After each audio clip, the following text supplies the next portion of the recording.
Hi guys, CSK loss ஆயிடுச்சு, play off வர முடியாதுன்னு சொல்றாங்க. ரொம்பவே மன கஷ்டமா இருக்குதுங்க. சிஎஸ்கே தோத்துடுச்சு. இப்போ என்னங்கிறீங்க? இந்த சீசன் தானே ஏங்க, ஒரு சீசன்ல பிளே ஆஃப் வர்றதுக்கே நீங்க இவ்வளோ ட்ரோல் பண்றீங்களே, அது என்னங்க சிஎஸ்கே மேல அவ்வளோ காண்டு? ஒருத்தன் 10 பேரை எதிர்த்தா அவன் வீரங்க, ஆனா 10 பேர் சேர்ந்து ஒருத்தனை எதிர்த்தா அவன் தாங்க தலைவன். சிஎஸ்கே யாரும் அண்டர் எஸ்டிமேட் பண்ண முடியாதுங்க. இந்த சீசனை தவிர மற்ற சீசன்லாம் நிறைய மிராக்கல்லாம் பண்ணியிருக்காங்க. சிஎஸ்கே ஃபெயில் ஆனா எக்ஸாம்லேயே ஃபெயில் ஆன மாதிரி பாதிக்குது தான். டெலிவரி பாய் கூட பசங்க சிஎஸ்கே ஃபேன் தெரிஞ்சுட்டா விசில் அடிச்சுக்கிட்டே டெலிவரி பண்ணுவாங்க.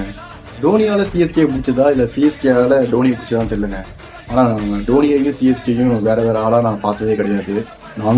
அந்த மனுஷன் ரன் ரேட்டே இல்லாதப்ப கூட 6 அடிச்சிருக்காங்க. அதுதாங்க ரொம்ப பெரிய விஷயம். டிராஃபி கிடைக்கலாம் என்னங்க, அந்த தோனியோட ஒரு ஸ்மைல் போதுங்க. மரியாதையா சொல்லணும்னா நாங்கள் சிஎஸ்கேயோட ஃபேன்ஸ் கிடையாது, சிஎஸ்கேயோட family. CSK win or lose எங்களோட லவ் உண்மைங்க. அடுத்த வருஷம் ஃபயர் பண்ணிடுறோம்.